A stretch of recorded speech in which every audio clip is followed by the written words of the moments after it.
Thank you so much, Reverend. Something else that was historic about this Kshama Solidarity campaign was the amount of support we got from businesses. It was unprecedented, and it, of course, is stand in stark contrast to zero small businesses supporting the right-wing recall. It is my pleasure to introduce CHOP Small Business Owners.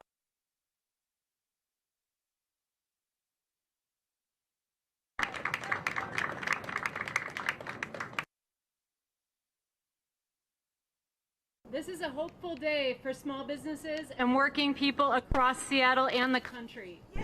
That's right. Because this recall was not just an attack on Councilmember Sawant, but an attack on the Black Lives Matter movement. That's right. And an attempt to push back all the gains that we have won through Kshama's council seat. This recall also follows the pattern of recalls and right-wing reaction nationwide. I'm a co-owner, as Emily said, of Squirrel Chops, a District 3 small business a few blocks north of here. Throughout this campaign, we at Squirrel Chops have not been shy or quiet about which side we are on. That's right. You just have to walk by our shop and it's clear by the signage what we stand for. As a socialist and an owner of a small business in a rapidly gentrifying neighborhood, I stand for affordable housing, I stand for rent control, and I stand against all oppressions. And most importantly, I stand with Councilmember Kshama Sawant because she has been clear, not just in words, but in deeds, whose side she's on. That's right. She's on the side of working people. She's on the side of small businesses, of LGBTQ, Black, Brown, and immigrant communities in this city who are being squeezed out by the very same gentrifying forces that bankrolled this right-wing recall against her. These very same corporate developers in Seattle have not wavered in their ruthless hunt for profits, even during a global pandemic. When working people and small businesses are struggling to get by raising rents more than 26% in this year alone.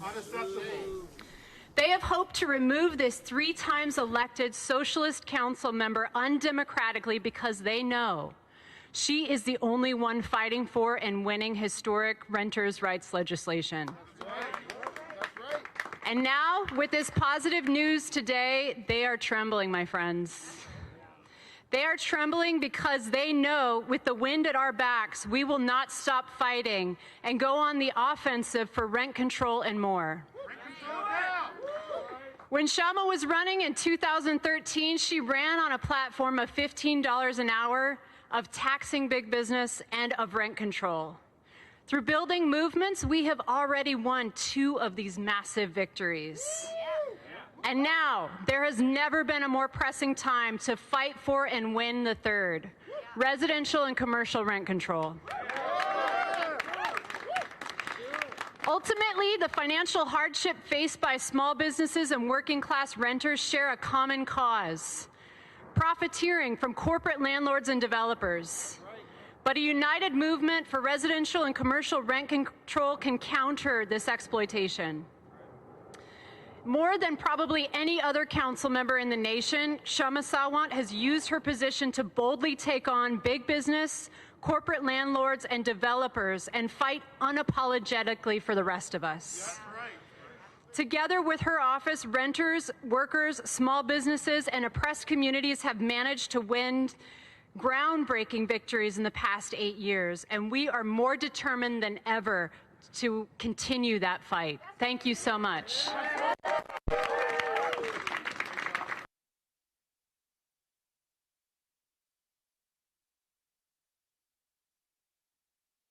City council member and defending this office. It's my pleasure to introduce a community in Kshama Sawant do the work of that council office, Alvin Muragori.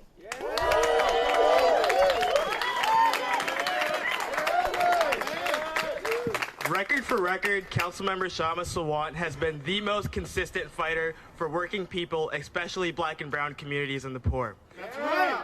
Since she was first elected in 2013, she has proudly held the banner for Black lives when no other elected official in the country would dare stand in solidarity with the movement.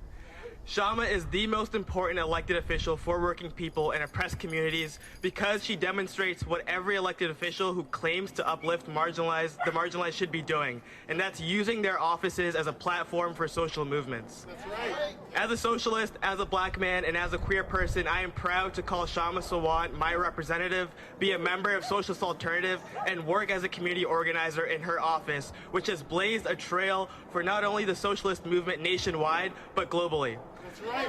Our Marxist ideas have proven that when workers, renters, communities of color unite on a working class basis, we can win victory after victory, even against the richest man in the world. Kshama is able to consistently fight for all of us because she's accountable to the people that she serves. She takes only the average worker's wage and donates the rest to the Solidarity Fund to support regular people moving into struggle and fighting against this corrupt capitalist system. That's right.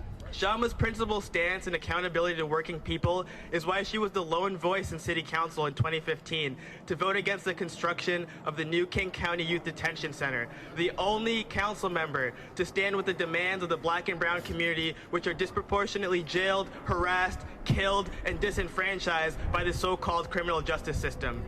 More than 11 community organizations urged the council to vote no on this youth jail, which would expand the county's capacity to incarcerate more vulnerable youth. But we built a movement of black activists, community members, socialists, and working people alike to fight to block its construction and divert the funds to provide affordable housing. That's right. From the first iteration of the Black Lives Matter movement in 2015 to the explosion last summer in the Justice for George Floyd rebellion, Kshama has again demonstrated her unwavering support to the black community. That's right. Thank you, Kshama. When all the other council members only did so when it was convenient or politically advantageous to their narrow self-serving interests. Kshama was in the streets every day with the millions of Americans in the largest protest movement in history. She stood shoulder to shoulder with us, even getting tear gassed by Amazon's mayor Jenny Durkin's racist police force. Not only did she demonstrate her solidarity by physically being in the streets, but she used her office to deliver the most important wins to come out of last summer's protest. Following Durkin's supervision of the tear gassing of an entire neighborhood and peaceful protesters, Kshama used her seat to put forward the movement's demands and passed the first in the nation ban on police use of chemical weapons. It's extremely telling that the Democratic council members who claim to support Black lives when they thought no one was looking worked to undermine that very victory the same way they backed out of defunding the police by 50%, and just like they're trying to block Kshama's legislation to force contractor bosses to pay for construction workers' parking. That's right. The only one who delivers on their promises to working people and oppressed communities is Councilmember Kshama Sawant. That's right. Yep. Our victories have won more for the black community in particular and working class people. Our office linked the demands of the movement to tax Amazon and the richest corporations in the city, to fund permanently affordable housing, and to improve the basic material needs of working people, especially in this central district. That's right.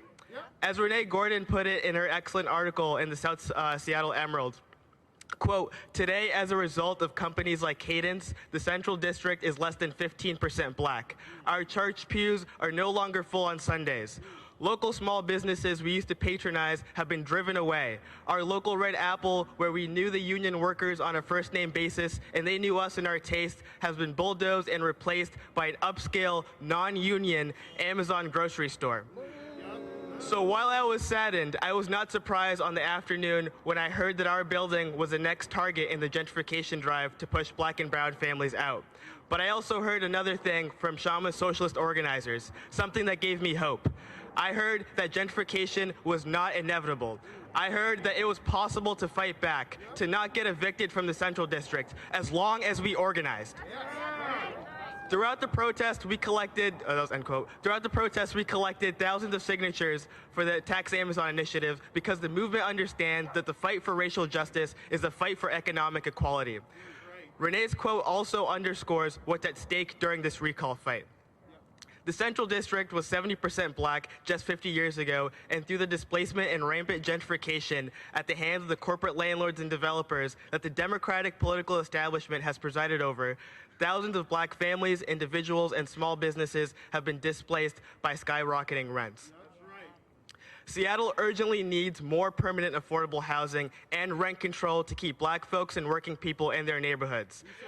Kshama is the only person on City Council who is working for the black community and who has delivered more than anyone else on City Council to oppressed communities. From the 15 minimum wage, the Amazon tax, 6 months written notice of any rent increase, ban on school year evictions, economic evictions assistant, closing the rent, the just cause loopholes, the list goes on. But it's because of her tireless commitment and effectiveness is why the rich, the bosses, the right wing have made an alliance with the liberal establishment to try to remove her from office. The ruling class is terrified of the 26 million people who came out to reject racism and fight for racial and economic justice, and they do not want that to happen again. As long as this rotten capitalist system continues to be the rule of the land, there will be more crises. There will be even greater instability. We can't predict when the next protest movement will break out, but the ruling class and working people know that when it does, Councilmember Kshama Sawant and Socialist Alternative will be there to support in any way that we can. They hoped that by making an example of Kshama with this recall, that they would scare ordinary people.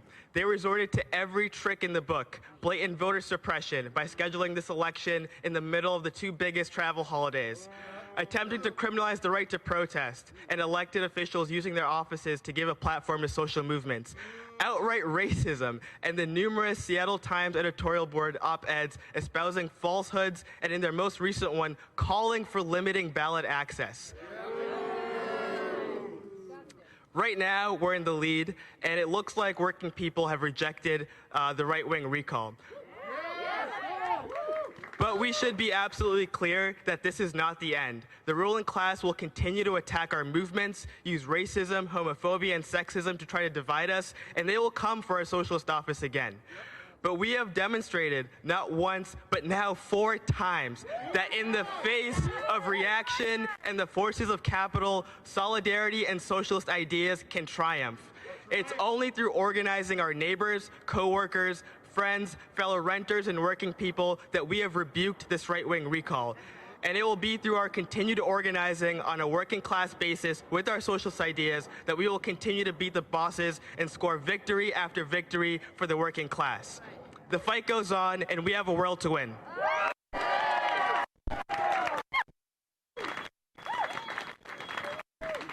think that was the perfect prelude, the organizers in Kshama's office to introduce the Socialist City Council member herself for District 3, Socialist City Council member Kshama Sawant.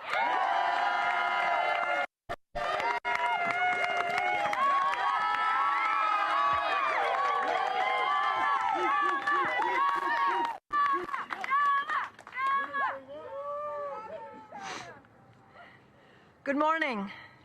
Congratulations to the Starbucks workers for their successful unionization drive.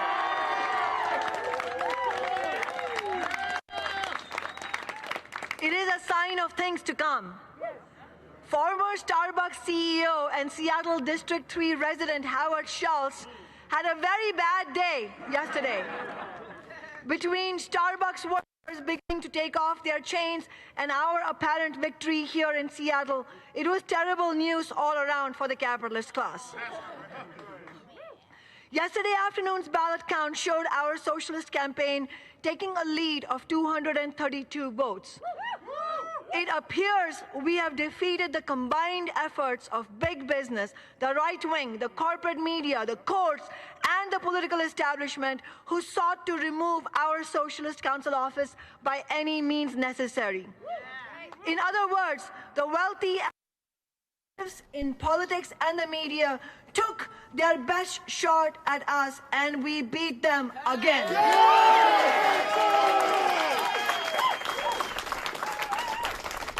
How did we do this? We won because we did not back down. We did not back down in our Socialist City Council office. Instead, we went on the offensive and won some of the most crucial victories for renters' rights this year. We did not back down in fighting for workers. We put our resources and our full commitment at the disposal of the courageous rank-and-file leadership of the Pacific Northwest Carpenters Union. We did this even though their union's leadership shamefully did not want to fight and publicly attacked our council office, falsely accusing us of interference. If standing with union workers in their efforts to fight the bosses is interference, then I plead guilty. I am an interferer. There are good and courageous labor leaders also, and we need to work alongside them. Workers have no choice but to rebuild a fighting labor movement, and if some conservative trade union leaders want to stand in the way, we cannot let that stop us. We did not back down 1 inch in our socialist election campaign to defeat the racist, right-wing, big business-backed recall.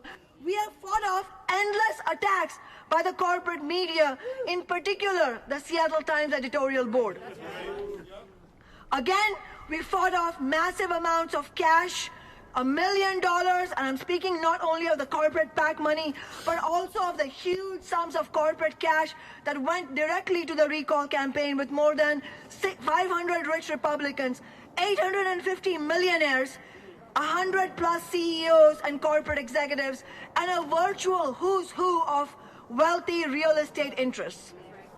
We overcame the shameful actions by the Washington State Supreme Court, who not only allowed this unjust recall campaign to proceed, but also delayed their ruling, allowing the recall election to be held in November to disenfranchise working people, renters, and people of color.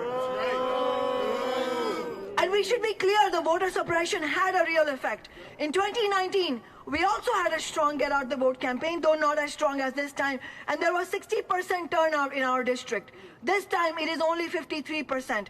Had it not been for blatant voter suppression, there is no doubt we would have won by a far larger margin. It would not even have been close.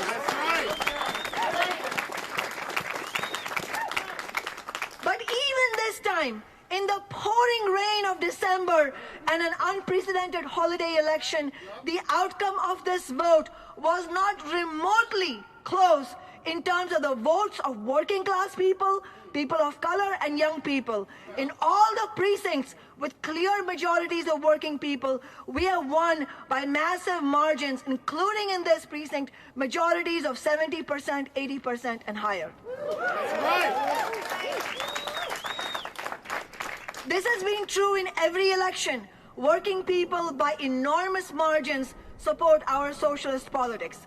This was reflected not only in the vote, but also in our 1,500 volunteers and our record-breaking fundraising.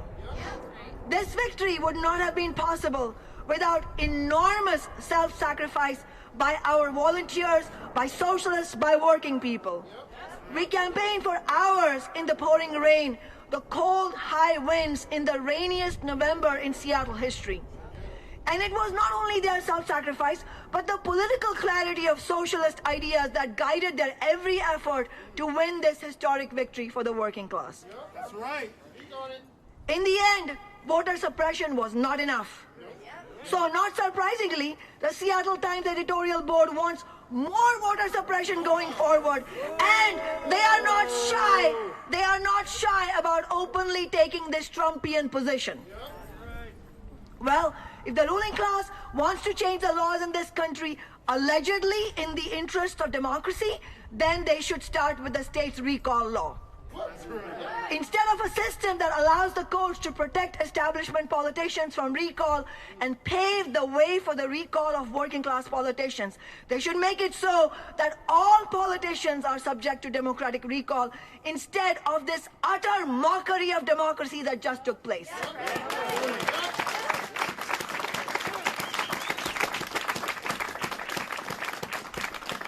Progressive Democrats have lost ground on the city council.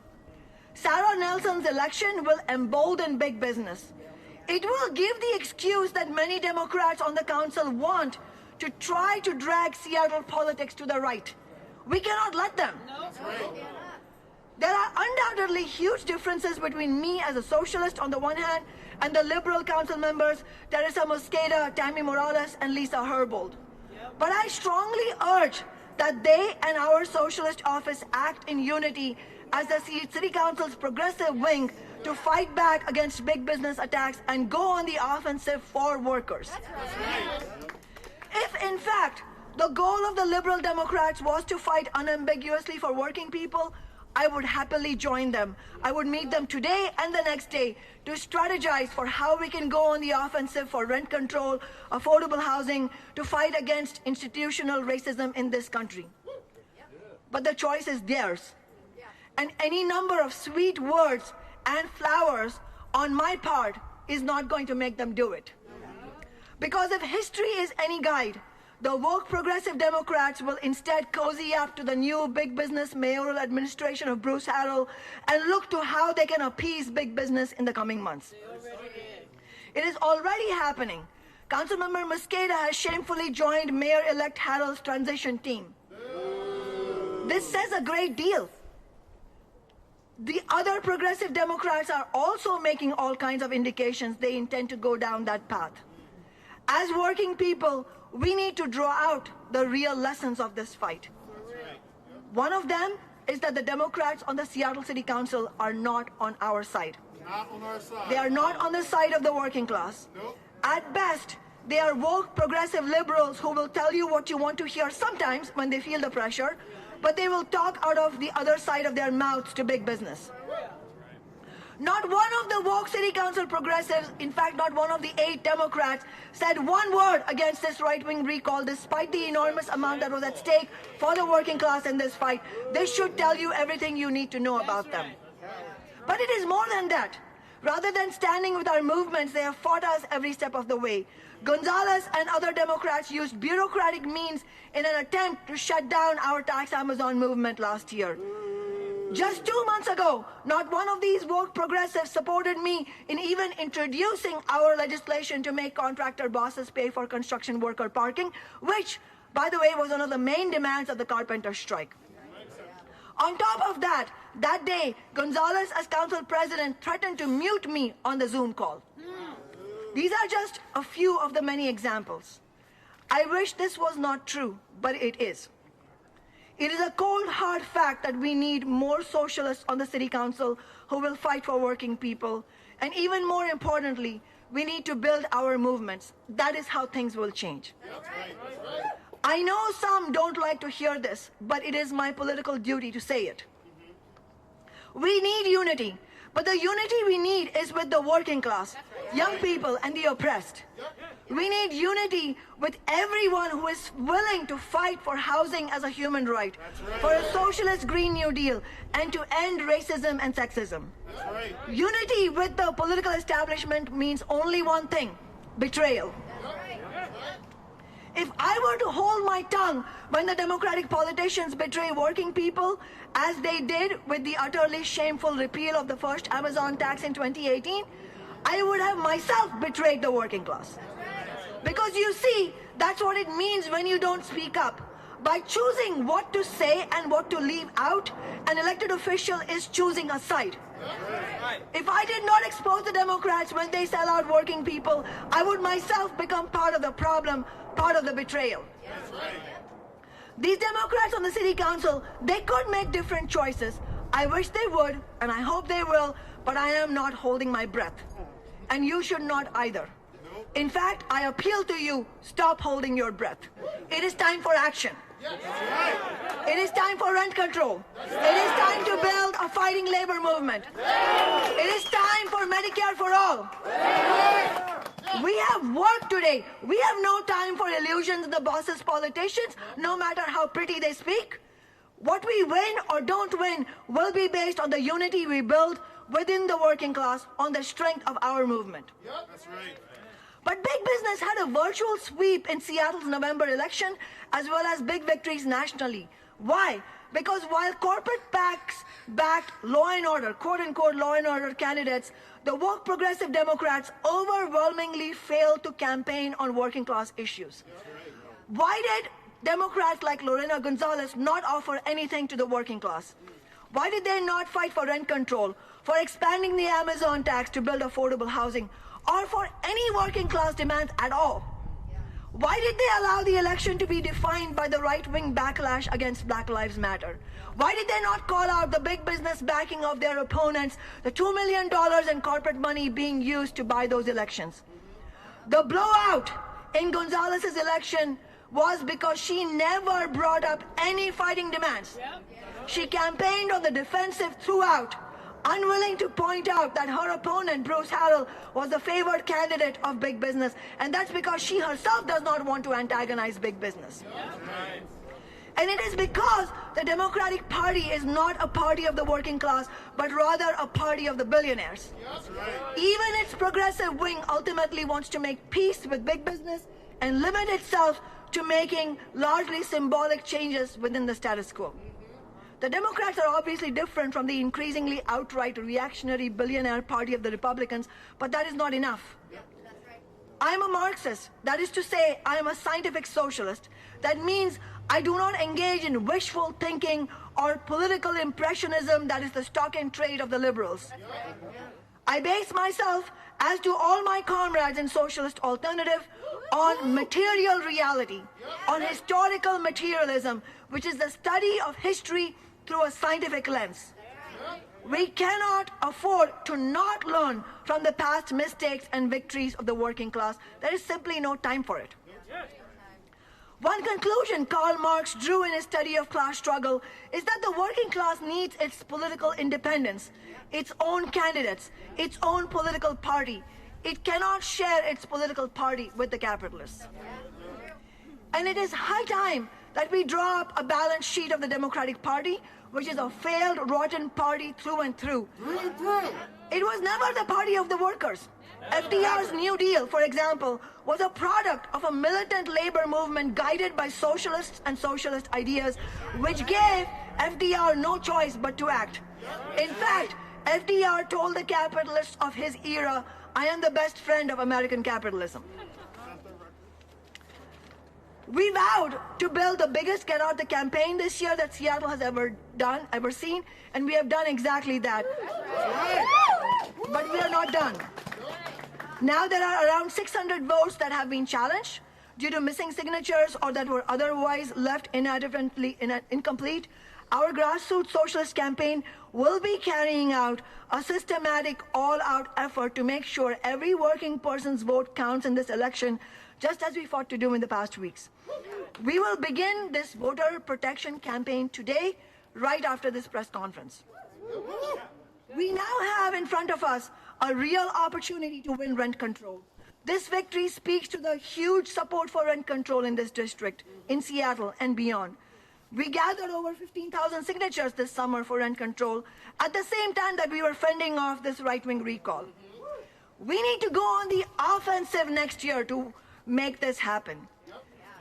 Just as our 2019 re-election victory created the momentum we needed to win the historic Amazon tax, defeating this recall is the wind in our wings to pass our Seattle legislation and force the Democrats in Olympia to lift the ban on rent control once and for all.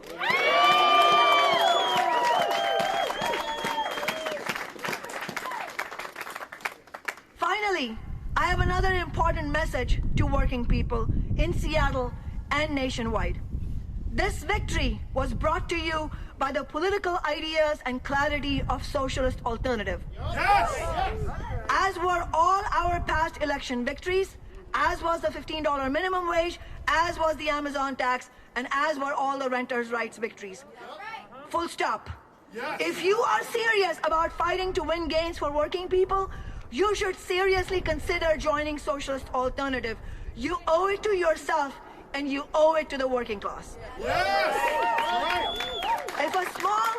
If a small revolutionary socialist organization can beat the wealthiest corporations in the world here in Seattle again and again, you can be sure that the organized power of the wider working class can change society. Solidarity.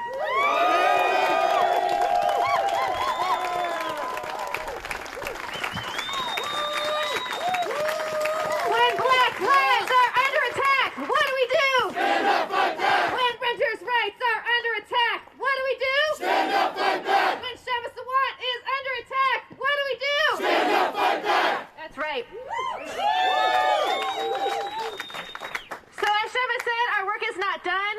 still need to cure working class ballots across the district, which we will be doing quite quickly. We also have a victory party to build.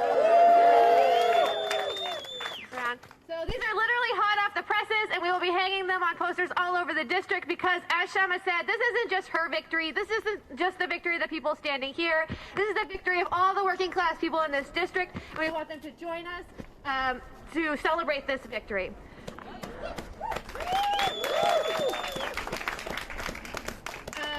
So now we can take any questions from the press if they have them.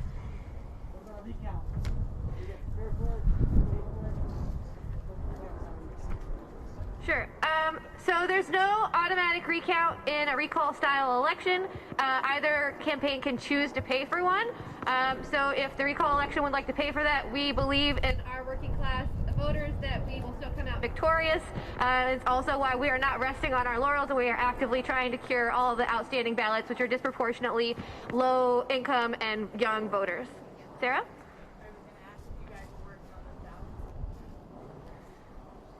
Sure. Hi, I'm Andrew Bauer with the Freedom Socialist newspaper. Our party has been very proud to support Kshama's elections. Thank you. Thank you. Solidarity. And my question is, what the hell are we going to do about the Seattle Times? Should I look at them? I think we have to continue, as socialists have done throughout history, of organizing our own independent press and not depending on the corporate-owned media to put our ideas into print. Yes, That's right. I agree, but I still think we should call them to account in some way. I think Kshama did in her speech. Sarah? What is the reaction you're getting from voters that you get a hold of who have these challenge ballots? Are they acting pretty quickly on that? Today will be our first shift organizing, but I did see that King County Elections said, they initially send out letters to people whose ballots have been challenged. They've already received 100 responses of people wanting to have their vote count, right? This was a highly polarized election that people want to have their vote counted, and so we have a lot of confidence that working class people will be highly motivated to make sure that their vote counts. All right. When we fight, we win. When we fight, we win. When we fight, we win. Solidarity.